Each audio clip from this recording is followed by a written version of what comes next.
अच्छा जी, अस्सलाम वालेकुम students, I hope you are doing good. 15 students मौजूद हैं। सर ज़रा मुझे एक्नॉलेज कर दें कि आप लोगों को ऑडियो आ रही है मेरी। यस सर, आ रही है। लास्ट आप लोगों की जो लैब है वो ऑन कैंपस हुई थी ना? Yes sir. ठीक है। लास्ट हमने लैब नंबर 5 डिस्कस की थी, I hope iterative statements and while loops वाली। ऐसे ही है। यस ये सर। लैब 6 अभी तक हमने नहीं किया है। No sir.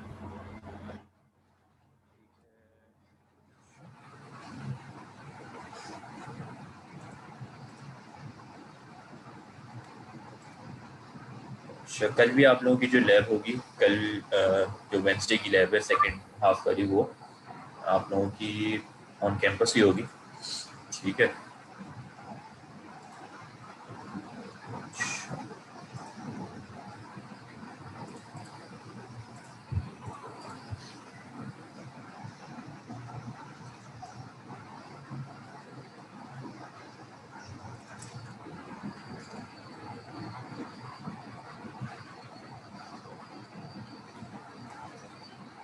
अच्छा, लास्ट जो हमने लैब के अंदर टास्क किए थे परफॉर्म, जिसके अंदर आपके पास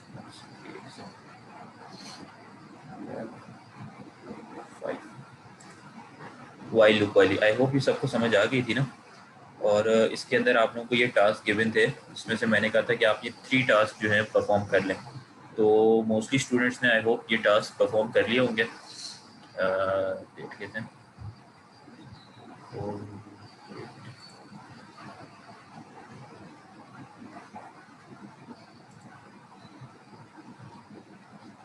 14 सबमिशन आई हुई हैं 19 में से, सही है।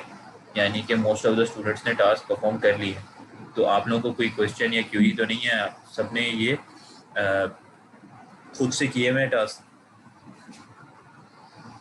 Yes sir. कोई कोई क्वेश्चन या कोई क्यूरी नहीं है आपके? हमने क्योंकि इसकी एक एग्जांपल की थी ये वाली, जिसमें हमने ये राइट एंगल ट्रायंगल बनाया था।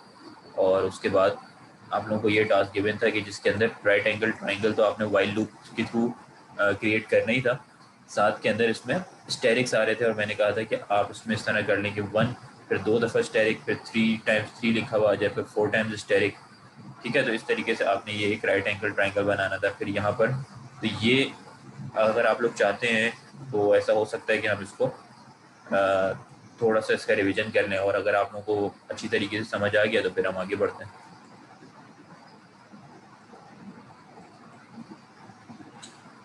जी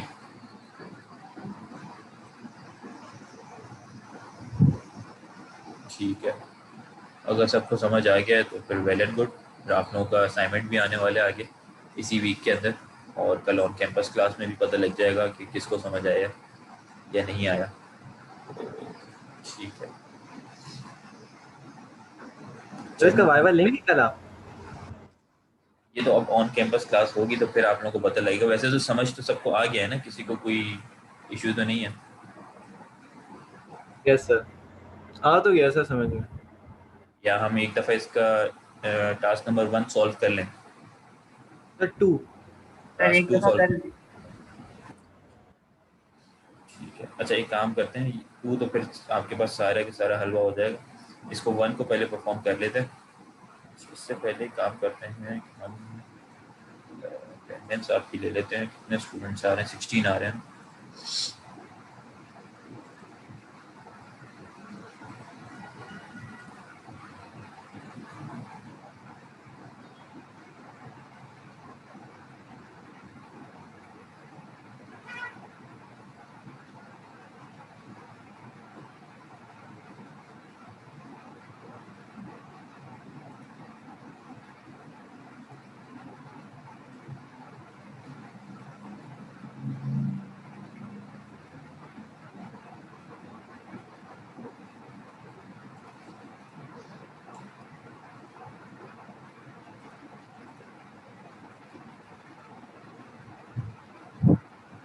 अच्छा, अच्छा, मैं नेम्स आप लोगों के कॉल करूँ तो अपनी अटेंडेंस आप लोग माइक के ऊपर जो है ऑन करके मार्क करवा लें, ठीक है। Arish Aslam, present sir. Asim Rizwan, Asim Rizwan, Qutubul Arfeen, present sir. Mohammad Uvais, present sir. Talha Faisal, present sir. Rida Salman, Rida Salman, Mohammad Sultan, present sir. Bilal Shaukat, present sir. Nimra Amjad, sir present. Abdul Hannan, present sir. Mohammad Ashif, present sir. Shahrukh, Shahrukh, Mohammad Hadi Khan, present sir. Mohammad Nomir, present sir. Samirul Haq, present sir. Ali Mohammad, present sir. Asad Tariq, present sir. Asfan Tariq,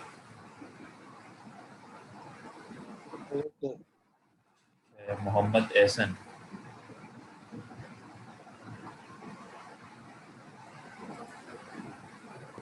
present sir.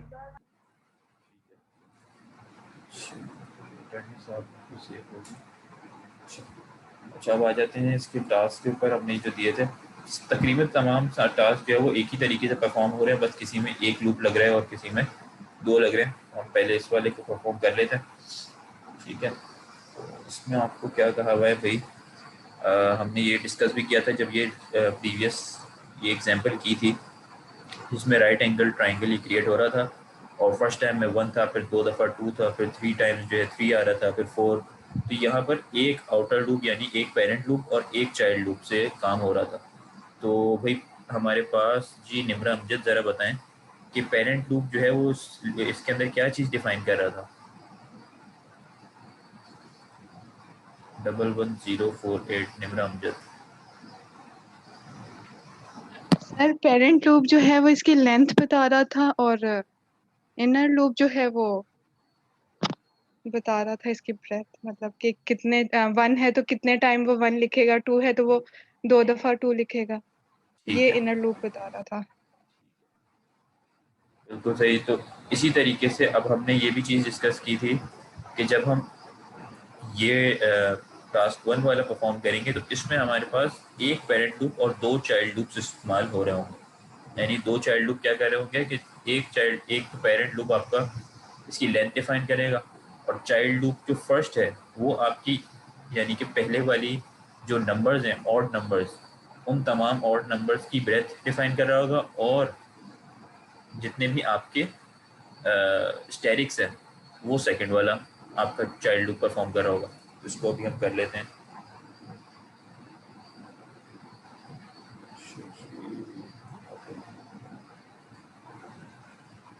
आ जाते हैं include divine 32 dot include dot data. ये कराने का सिर्फ ये मतलब है कि अगर किसी स्टूडेंट ने ऐसा भी किया है कि भाई किसी को सही समझ नहीं आया या किसी ने लेट दिया है या हाफ टास्क दे दिया है, ठीक है, तो वो अभी ही ये तमाम चीज़ें क्लियर कर ले, क्योंकि आगे भी जाके आपके नेक्स्ट लैब के अंदर भी वाइल लूप का यूज़ हो रहा होगा। तो ऐसा ना हो कि किसी को अभी यहाँ पर ही क्लियर ना हो, ठीक है। अच्छा, मेन एंड प्रोसीजर। और अब यहाँ पर हम क्या करेंगे, तो हम एक काम करते हैं,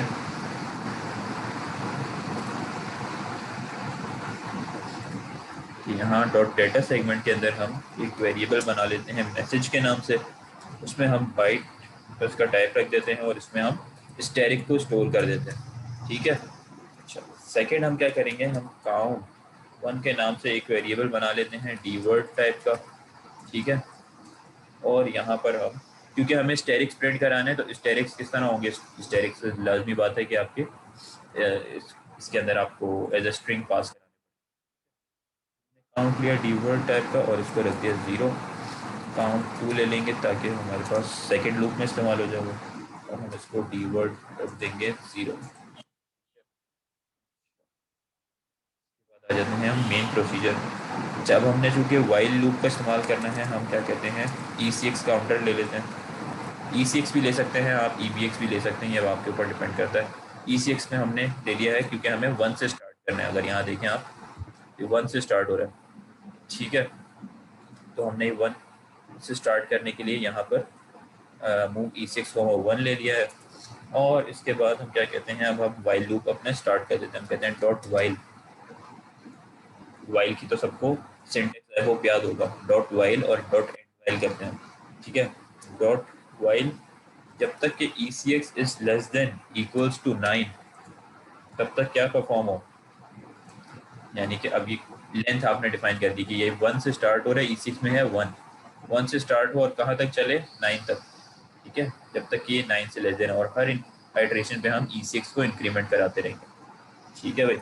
हमने कहा while ECX is less than equals to 9 तो क्या परफॉर्म हो, मूव काउंट 1, 1, यानी कि काउंट 1 जो है ये 0 था, ये 1 हो जाएगा जब एक आइट्रेशन परफॉर्म हो, ठीक है भाई। अच्छा, ये भी आप लोगों को समझ आएगा कि एक काउंट के अंदर 1 क्यों हर दफ़ा हम इंक्रीमेंट करें। अब हम यहाँ पर चाइल्ड जो हमारे पास वाइल लूप है वो क्रिएट करें, डॉट वाइल, और यहाँ पर हम कह देंगे 1 जब तक लेस देन इक्वल्स है किसके, ECX के, सही है। यानी कि इसमें 1 है और ECX में क्या है भाई, ECX में भी 1 है, तो 1 is less than equals to 1 है, तब तक ये काम करेगा। अच्छा, यहाँ पर अभी क्या होगा, हम कहते हैं मूव EAX, ECX और कॉल राइट डेसिमल, ठीक है। और इंक्रीमेंट कर दो काउंट 1, ठीक है, और डॉट एंड वाई, ठीक है भाई। कॉल, अभी यहाँ पर आपको एक्सप्लेन करता हूँ कि यहाँ पर परफॉर्म क्या होगा। अब यहाँ पर बेसिकली आप देखें तो ये फर्स्ट वाइल लूप के अंदर एंटर हो गया है, और यहाँ पर हम इसको इस वाले वाइल लूप को एंड भी कर देते हैं, डॉट एंड वाई, सही है। ये पेरेंट वाइल लूप है, यहाँ से स्टार्ट हो रहा है और यहाँ पर ये, ठीक है। ECX में है 1, ठीक है, 1 is less than equals to 9 है, हाँ 1 is less than equals to 9 है, तो क्या कर देगा भाई, मूव काउंट के अंदर 1, ठीक है। अब यहाँ पर हमने 1 को एक दफ़ा प्रिंट कराना है, मल्टीपल टाइम्स नहीं है, तो इसलिए ये क्या होगा भाई, 1 काउंट में हुआ और 1 is less than equals to 1, ठीक है। तो ये आइट्रेशन चलेगी, इससे क्या होगा, अब हमारे पास ECX में क्या था 1, उसको हमने EAX में मूव करा दिया और राइट डेसिमल करा दिया, ठीक है। क्योंकि हमें जो यानी कि फर्स्ट टाइम चल रहा है तो हमें 1 प्रिंट कराना है, थर्ड चल रहा है तो 3 प्रिंट कराना है, 5 टाइम्स 5 है लेकिन प्रिंट भी 5 होगा, 7 टाइम्स 7 है और प्रिंट भी 7 हो रहा है, तो इसलिए हम यहाँ पर जो काउंट चल रहा है वही हम राइट डेसिमल करा रहे हैं, ठीक है। यानी कि जो इनर लूप का काउंट चल रहा है, तो अब यहाँ पर ECX चूँकि 1 था तो 1 ही यहाँ पर हमने राइट डेसिमल करा दिया और काउंट 1 के अंदर इंक्रीमेंट कर दिया। अब काउंट 1 में क्या था, पहले 1, अब हो गया 2, तो 2 is less than equals to 1 नहीं, तो ये लाइन ब्रेक कर देगा, तो ये 1 प्रिंट करने के बाद यहाँ पर लाइन इस लूप को ब्रेक करेगा और कॉल CRLF से लाइन ब्रेक। अब आ जाते हैं हम सेकंड जो आपका चाइल्ड लूप है। अच्छा, उसमें क्या होगा, कॉल CRLF हमने कर दिया, और अब हम क्या करते हैं, अब हम काउंट 2 का इस्तेमाल करेंगे। हम कह देते हैं भाई मूव काउंट 2, 1, वही जो लास्ट हमने काउंट 1 के साथ काम किया, ठीक है। मूव काउंट 2, 1 और मूव EBX, ECX और ऐड EBX, 1, ठीक है। यहाँ पर क्या होगा कि चूँकि हमने यहाँ पर ये पहली दफ़ा में 1 था और यहाँ पे 2 दफ़ा हमें स्टेरिक प्रिंट कराना है, तो हमने यहाँ पर क्या कर दिया कि काउंट 1 के अंदर, काउंट 2 के अंदर हमने 1 ले लिया, ठीक है, और यानी कि ये 1 से स्टार्ट हो। फर्स्ट इसका पहली दफ़ा लूप चल रहा है तो 1 से स्टार्ट हो, क्योंकि ये ब्रेथ डिफाइन कर रहा है, बेसिकली इसकी ये ब्रेथ डिफाइन कर रहा है। तो ये फर्स्ट इसका 1 से स्टार्ट हो, फिर 2 पे जाए, फिर 3 पे जाए, ऐसे ही है ना। तो हमें सेकंड वाले में 2 स्टेरिक करने हैं, तो हमने इसके काउंट 2 तक पहुंचाना है। तो उसके लिए हमने क्या किया, जैसे यहाँ पर ECX में हमने 1 रखा था, तो हमने यहाँ क्या कह दिया, ECX में क्या था 1, और 1 को हमने EBX में मूव करा दिया। तो ये क्या हो गया 1, और इसमें ऐड करा दिया 1, यानी कि 1 + 1 2। अब ये 2 दफ़ा चलेगा, 1 से स्टार्ट होगा और 2 टाइम्स चलेगा, ठीक है। अब EBX में है 2। अब हम अपने चाइल्ड जो वाइल लूप है उसकी कंडीशन लिख देते हैं। सेम कंडीशन होगी, सिर्फ हमने ECX प्रिंट कराने की बजाय हम स्टेरिक को प्रिंट करेंगे। हम क्या देते हैं, तब तक चलो जब तक while count 2 is less than equals to EBX, और यहाँ इसमें क्या करवाना क्या है, मूव EDX ऑफसेट मैसेज, ठीक है। मैसेज में क्या है हमारे पास स्टेरिक, ठीक है, मूव EDX ऑफसेट मैसेज, और ये प्रिंट करा दो कॉल राइट स्ट्रिंग से, ठीक है। अच्छा, और फिर क्या कर दो, इंक्रीमेंट कर दो काउंट 2 के अंदर,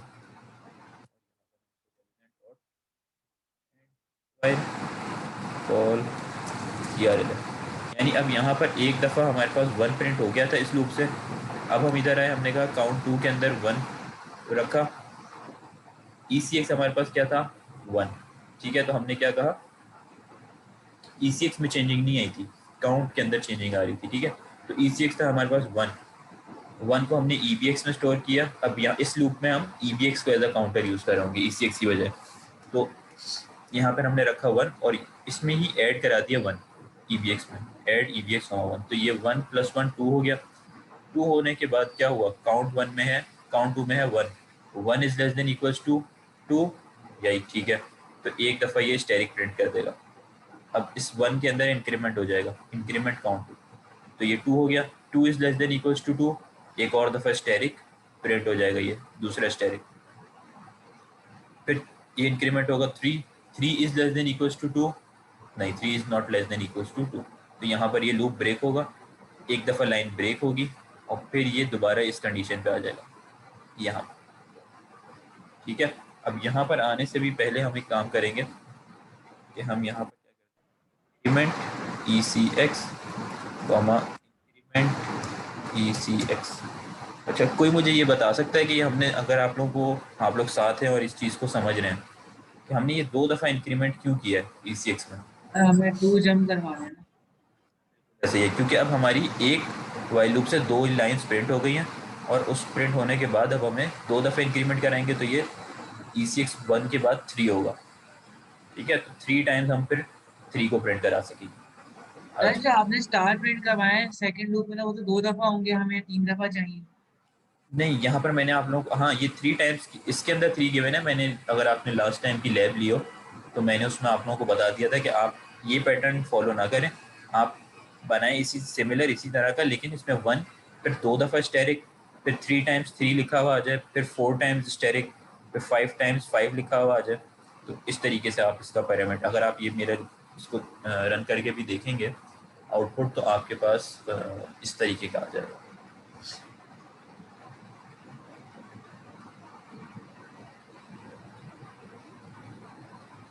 इस तरीके का एक पैटर्न आपके पास आएगा। ये 1 है, फिर 2 टाइम्स स्टेरिक है, फिर 3 टाइम्स 3 है, 4 टाइम्स स्टेरिक है, 5 टाइम्स 5 है, ठीक है। तो 9 टाइम्स 9 लिखा हुआ है और 10 टाइम्स स्टेरिक है। इस तरीके से ये परफॉर्म हो रहा है, ठीक है। तो कोई मुझे बताएगा कि ये वाला अगर हम कहें, ये आउटपुट है हमारे पास, ठीक है। चले मैं खुद ही पूछता हूँ, बिलाल शौकत आप बताएं ज़रा कि ये जो हमने वाइल लूप यहाँ पर यूज़ किया है, तो इसमें जो आउटर वाइल लूप है यानी कि पेरेंट वाइल लूप, ठीक है, आवाज आ रही है ना आपको? जी आ रही। ये इस पूरे पैटर्न को क्रिएट करने में कितनी दफा रन होगा, एग्जीक्यूट होगा आपका वाइल लूप आउटर वाले? 9 दफा ही होगा, 10 दफा चलेगा। 10 दफा चलेगा आउटर वाइल लूप, 10 दफा चलेगा, और इनर इनर जो 2 लूप्स हैं वो ठीक है। तो क्या बिलाल शौकत सही बता रहे हैं? नो सर, सर 5 दफा चलेगा सर। 5 दफा चलेगा। यस सर, क्योंकि सर हमारे आप एक ही दफा लूप जब रन कर रहा है तो वो दोनों एग्जीक्यूशन कर रहा है, मतलब कि बिल्कुल वन ऐसे भी ही कर है, रहा है टू भी कर रहा है। बिल्कुल ऐसे ही है। तो अब बिलाल शौकत समझ आया आपको कि इन्होंने क्या बताया? जवाब हमारे पास ये जिसको नहीं भी आया है वो भी देख ले कि आउटर एक लूप जब एक आइट्रेशन चलती है तो 2 नेस्टेड लूप हैं, ठीक है। जब 2 नेस्टेड लूप हैं तो उसके अंदर एक लूप क्या कर रहा है, ऑड नंबर प्रिंट कर रहा है, और एक नेस्टेड लूप यानी कि एक जो चाइल्ड लूप है वो स्टेरिक कर रहा है। तो एक आइट्रेशन में ये 2 टास्क परफॉर्म हो रहे हैं इस आउटर लूप की एक आइट्रेशन। फिर जब सेकेंड टाइम चलता है तो ये दोनों पर प्रिंट करता है, थर्ड टाइम चलता है तो ये 2 लूप से चलता है, ठीक है। तो इस तरह करते करते ये कितनी, 1 2 3 4 और 5, 5 टाइम्स आपका ये वाइल लूप हमारे पास रन है, ठीक है। तो आई होप ये चीज़ आप लोगों को समझ आ गई होगी। अब इसी के अंदर अगर आप यहाँ पर एक और कंडीशन लगा दें, किसके लिए, स्पेसिस के लिए, एक स्पेस का वेरिएबल लेके एक स्पेसिस के लिए क्रिएट कर दें, तो आपका स्पेसिस वाला काम भी हो जाएगा, ठीक है। तो अब आई होप आप लोगों को ये चीज़ समझ आ गई होगी। अब हम आ जाते हैं कि नेक्स्ट लैब नंबर 6 के ऊपर, ठीक है। लैब नंबर 6 आपको क्या बता रही है? लैब 6 ये कह रही है कि DUP operators and arrays in assembly language, ठीक है। तो वाइल लूप हमने पढ़ लिया। अब DUP क्या है? DUP है duplicate operator. Duplicate operator basically क्या करता है कि अगर आपके पास कोई ऐसा समझ लें वेरिएबल है कि उसके अंदर आपने कोई वैल्यू सपोज स्टोर करनी है, या एक एरे है सपोज आपके पास, सही है। एरेज का तो कॉन्सेप्ट सबको पता है ना, एरेज क्या होते हैं कि भाई जिसके अंदर आप सेम डाटा टाइप की वैल्यूज़ को, मल्टीपल वैल्यूज़ को स्टोर कर सकते हैं एक ही वेरिएबल में। जैसे ये मैसेज है, अगर ये मैसेज एरे हो तो उसमें एक स्टैरिक नहीं, हम मल्टीपल स्टैरिक्स स्टोर कर सकते हैं अलग अलग इंडेक्सेस के ऊपर, और उसके अंदर किसी भी इंडेक्स की वैल्यू हम अपने पास सेव करा सकते हैं, ऐसे ही है। तो अगर हमारे पास एक एरे है, एरे आप लोग पढ़ के आ चुके होंगे आई होप, C# में भी और प्रोग्रामिंग फंडामेंटल्स में भी। तो एक ऐसा एरे है सपोज, या जिसके अंदर हमारे पास कुछ ऐसी वैल्यूज़ हैं, सपोज कर लें आप के बीच में कहीं ऐसी वैल्यूज़ आ रही हैं किसी एरे के अंदर जहाँ पे 100 टाइम्स 1 लिखा हुआ है, ठीक है, या 100 टाइम्स 9 लिखा हुआ है, तो या फिर 50 टाइम्स 9 लिखा है, तो आप एरे के अंदर 50 टाइम्स 9 को इंसर्ट तो नहीं करेंगे, या फिर 50 टाइम्स जो है वो 9 को लिखेंगे तो नहीं। आप क्या करेंगे, आप डुप्लीकेट ऑपरेटर का इस्तेमाल करेंगे। डुप्लीकेट ऑपरेटर क्या करता है कि आपके पास कोई भी वैल्यू, यानी कि कोई भी इंटीजर वैल्यू या कोई भी स्टैक वैल्यू, स्टैक कह रहा हूँ, स्ट्रिंग वैल्यू आपने मल्टीपल टाइम्स एक वेरिएबल के अंदर स्टोर करानी है या डुप्लीकेट करवानी है, तो ये डुप्लीकेट ऑपरेटर आपकी इसमें हेल्प करता है। अब इसको हम परफॉर्म किस तरह करते हैं अभी हम देख लेते हैं इसको आगे। अच्छा, यहाँ पर आपको लिखा हुआ क्या है, use duplicate to allocate create space for an array और स्ट्रिंग, ठीक है। एक एरे या स्ट्रिंग के लिए के अंदर आप ये काम कर सकते हैं डुप्लीकेट का। The duplicate operator DUP operator allocates storage for multiple data items, यानी मल्टीपल डाटा आइटम्स के लिए स्टोरेज क्रिएट कर देता है using a constant expression as a counter, ठीक है भाई। It is particularly useful when allocating space for a string or array, can be used with initialized और uninitialized data, ठीक है। अब ये कुछ आपके पास एग्जांपल्स गिवन है, इसको हम परफॉर्म करके देखते हैं कि यहाँ पर क्या होगा बेसिकली। इसको हम यहाँ से रिमूव कर देते हैं, ठीक है। यहाँ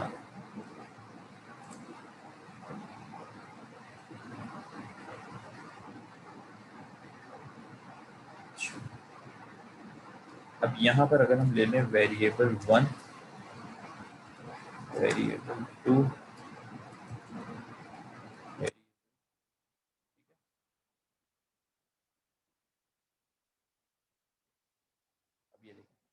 यहाँ पर अगर हमने जीरो अपने एक वेरिएबल के अंदर स्टोर करने 20 टाइम्स, उसका ये सिंटेक्स है। आपने वेरिएबल जिस तरह क्रिएट करते हैं, आप करें वेरिएबल 1 किस टाइप का है, बाइट, और कितनी दफ़ा आपने स्टोर करना है, कितनी दफ़ा स्टोर करना है, मतलब कितनी दफ़ा डुप्लीकेट कराना है, वो आप यहाँ लिखेंगे।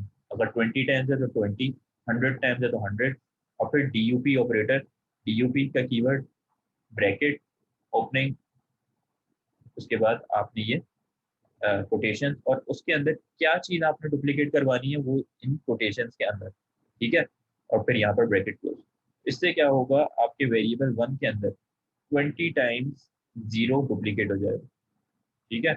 ये सिंटेक्स आपने याद रखना है। यहाँ पर अगर आप देखें, ये वेरिएबल 2, इसकी भी टाइप बाइट, 20 टाइम्स अनइनिशियलाइज्ड डेटा के लिए ये एक ऐसा वेरिएबल क्रिएट हो जाए जिसमें आप, या एक ऐसा एरे क्रिएट हो जाए जिसके अंदर आप 20 वैल्यूज को स्टोर कर सकें, लेकिन अभी वो अनइनिशियलाइज्ड है, आगे आप उसको फिल कर सकते हैं, ठीक है। लेकिन आपकी मेमोरी के अंदर एक आपके पास एक मेमोरी इनिशियलाइज हो जाएगी इसको करने से, जिसके अंदर आप 20 बाइट्स स्टोर कर सकते हैं, ठीक है।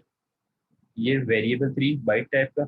अब इसमें ये क्या होगा कि हर बाइट के अंदर ये एक एक स्टैक, यानी कि 4 बाइट्स क्रिएट करेगा, ठीक है, और हर उसके अंदर स्टैक को डुप्लीकेट करा देगा। अगर हम इसको यहाँ पर परफॉर्म करके देखें, कहते हैं भाई मूव EDX ऑफसेट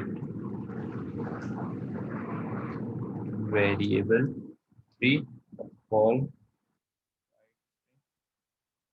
ठीक है, कॉल CRF। तो अब यहाँ पर देखें, हमारे पास हमने क्या किया है, 4 टाइम्स स्टैक को, स्टैक जो हमारे पास एक स्ट्रिंग है, इसको डुप्लीकेट किया है। इसको हम रन करके देखते हैं।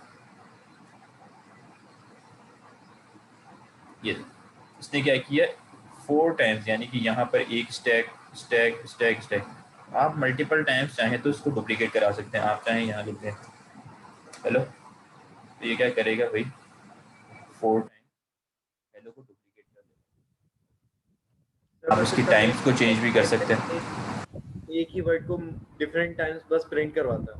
हाँ बिल्कुल ऐसे ही, आपकी जो मेमोरी है उसके अंदर सेव करेगा। अब सिर्फ ज़रूरी नहीं है कि ये स्ट्रिंग को, इसके अंदर आप कोई और वैल्यू भी रख सकते हैं। जैसे अब ये 0 है हमारे पास, तो हम क्या कह देते हैं वेरिएबल 1, तो आप ये क्या करेगा, 20 टाइम्स 0 को यहाँ पर इनिशियलाइज करा देगा। ये देखो, तो इसमें हमें फ़ायदा क्या होता है? ये भी आगे चल के आपको पता लगेगा। ये एरेज के अंदर मोस्टली हमारे पास यूज़ हो रहा होता है। अब जैसे यहाँ पर ये वेरिएबल 2 बाइट टाइप का है, और उसमें 20 टाइम्स हमने अनइनिशियलाइज वैल्यू स्टोर कर दी, तो क्या करेगा ये, इनिशियली प्रोग्राम क्रिएशन के टाइम पे ही 20 एक एरे ऐसा क्रिएट कर देगा वेरिएबल 2 के नाम से, और उसमें आप 20 वैल्यूज स्टोर कर सकते होंगे। अब वो मेमोरी आपके पास एलोकेट हो जाएगी, ठीक है। अब बाद में चाहें आप उसको यूज़ कर सकते हैं, ठीक है। 20 से ज़्यादा नहीं कर सकेंगे उसमें, ठीक है, वेरिएबल 2। तो आप यहाँ पर लिमिट डिफाइन कर देते हैं, सही है। अच्छा, अब इसके बाद आते हैं हम एरे के ऊपर कि एरे क्या होता है बेसिकली। एरे आप लोगों को पता है भाई कि आपके पास सेम टाइप की वैल्यू, सेम डाटा टाइप की वैल्यू आप स्टोर कर सकते हैं मल्टीपल इंडेक्सेस पे। जैसे यहाँ पर अगर एक ये एरे क्रिएटेड है, अच्छा असेंबली लैंग्वेज में एरे क्रिएट करने का क्या तरीक़ेकार है, डिफरेंट प्रोग्रामिंग लैंग्वेजेस में डिफरेंट होता है। आप स्क्वायर ब्रैकेट्स बनाते हैं तो वो हो जाता है कि ये एक एरे है। लेकिन यहाँ पर जब आप कर रहे होंगे इसकी बात असेंबली लैंग्वेज की, तो यहाँ पर आपको एरे क्रिएट करने का क्या तरीक़ेकार है। आपने सिंपल जैसे वेरिएबल बनाते हैं, आप वेरिएबल बनाएं, ठीक है, माई लिस्ट है, वेरिएबल 1 है, जिस भी नेम से, उसकी डेटा टाइप दें वर्ड, या फिर यहाँ पर आप कोई भी डेटा टाइप दे दें, ठीक है, और जिस टाइप का आपने एरे बनाना है, और जो भी उसमें वैल्यूज़ हैं, जब आप उसको कॉमा सेपरेटेड देंगे, तो कॉमा सेपरेटेड देने से वो ऑटोमेटिकली समझ जाएगा कि ये माई लिस्ट एक सादा वेरिएबल नहीं है, ठीक है, ये एक एरे वेरिएबल है, यानी कि इसमें आप एरे की वैल्यूज, अब यहाँ पर ये वैल्यू 0 इंडेक्स पे है, ये 1 इंडेक्स, ये तो सबको पता है ना कि एरे के अंदर इंडेक्सेस 0 से स्टार्ट होते हैं और इनफाइनाइट चलते हैं, ठीक है। तो 0 इंडेक्स पे है, ये 1 पे है, ये 2 इंडेक्स पे है, ये 3, ये 4, तो इसमें ये 0 से 4 इंडेक्सेस हमारे पास फील्ड है। अनइनिशियलाइज्ड आपने रखना है, एक एरे क्रिएट करना है जिसकी अनइनिशियलाइज्ड है लेकिन उसमें उसका साइज डिफाइन करना है, तो आप डुप्लीकेट को मदद से कर सकते हैं। सही है, ये समझ जाएगा। आप लिखें वेरिएबल 1 बाइट डुप्लीकेट 20 डुप्लीकेट और ये क्वेश्चन मार्क, तो ये 20 साइज का आपका एक एरे क्रिएट कर देगा। ठीक है, अगर आपने हार्ड कोडेड वैल्यूज देनी है तो आप कॉमा सेपरेटेड वैल्यूज देंगे। कॉमा सेपरेटेड से ये ऑटोमेटिकली समझ जाएगा कि ये एक एरे है। सही है, अब यहाँ मैनुअल में आपको बताया हुआ है कि एरे ऑफ वर्ड आपने बनाना हो तो आप क्या करेंगे, माई लिस्ट वर्ड 1 2 3 4 5। ठीक है, ये वर्ड का क्या मतलब है कि ये हमारे पास 16 बिट का हमारे पास एरे होगा। ठीक है, इसी की तरह आपके पास यहाँ पर नीचे बताया गया कि भाई डी वर्ड या एस डी वर्ड क्या होता है भाई, 32 बिट और 32 बिट साइन। सही है, 32 बिट और 32 बिट साइन, बस इसमें प्लस और माइनस का फ़र्क है। और यहाँ पर आपको ये बता दिया गया है कि अगर आपने डी वर्ड सिंपल इनिशियलाइज करना हो तो ये पैटर्न है, और साइन यानी कि नेगेटिव वैल्यू आ सकती है तो उसमें ये उसका पैटर्न है। सही है, 32 बिट के लिए। और यही डी वर्ड का अगर आपने एरे क्रिएट करना हो तो उसका ये पैटर्न है कि आपने माई लिस्ट या फिर जो भी वेरिएबल का नाम है वो डेटा टाइप और कॉमा सेपरेटेड आप वैल्यूज़ दे दें, तो ये समझ जाएगा कि 32 बिट का एक एरे क्रिएट हुआ है जिसके अंदर हमने ये वैल्यूज स्टोर की। ठीक है, क्यू वर्ड हमारे पास क्या होता है 64, यानी कि डी वर्ड का भी डबल। ठीक है, डी वर्ड हमारे पास है 32 बिट का एरे, ये 32 बिट का भी डबल यानी 64 बिट। क्यू वर्ड हमने उसमें डेटा टाइप जब पढ़ रहे थे तो ये डिस्कस की थी, क्यू वर्ड होता है 32 बिट। तो उसके अंदर भी आपको बताया हुआ है कि ये इसके मल्टीपल पैटर्न्स हैं क्यू वर्ड को डिफाइन करने के। आप क्यू वर्ड भी कह सकते हैं डेटा टाइप, और डी क्यू भी लिख सकते हैं। ठीक है, ये डायरेक्टली भी स्टोर करने के लिए, और इसका भी आप चाहें तो एरे इसी तरह से क्रिएट कर सकते हैं। अच्छा, अब जब एरे की बात आई, जब एरे हमने ये देख लिया कि एरे के अंदर ये हम हार्ड कोडेड वैल्यूज़ दे रहे हैं, इसी के साथ सवाल ये भी आता है कि सर फिर जब हार्ड कोडेड वैल्यूज दे रहे हैं तो ऐसा भी तो हो सकता है कि हमें एरे के अंदर यूज़र इनपुट सेव कराना हो। ठीक है, या फिर हमें एरे का किसी एक इंडेक्स की वैल्यू उठाकर हमें आउटपुट स्क्रीन पर शो करानी है, तो वो किस तरह करेंगे, तो वो भी अभी हम आगे चल के ये सारी चीज़ें देखेंगे कि किस तरह परफॉर्म हो रहा है। ठीक है, ये बेसिक बातें थी, ये तो आप लोगों को पता है कि भाई क्यू वर्ड क्या होता है और डी वर्ड क्या होता है। बस इसके अंदर आपको यहाँ पर ये बताया हुआ है कि एरे अगर आपने वर्ड क्यू वर्ड या डी वर्ड को बनाना हो तो ये पैटर्न है। ठीक है, अच्छा, इसके बाद आ जाते हैं हम सिंबॉलिक कांस्टेंट के ऊपर। अगर आप लोग की अभी ये मीटिंग एंड हो जाए ना तो आप लोग इसको रिज्वाइन कर लें। ठीक है,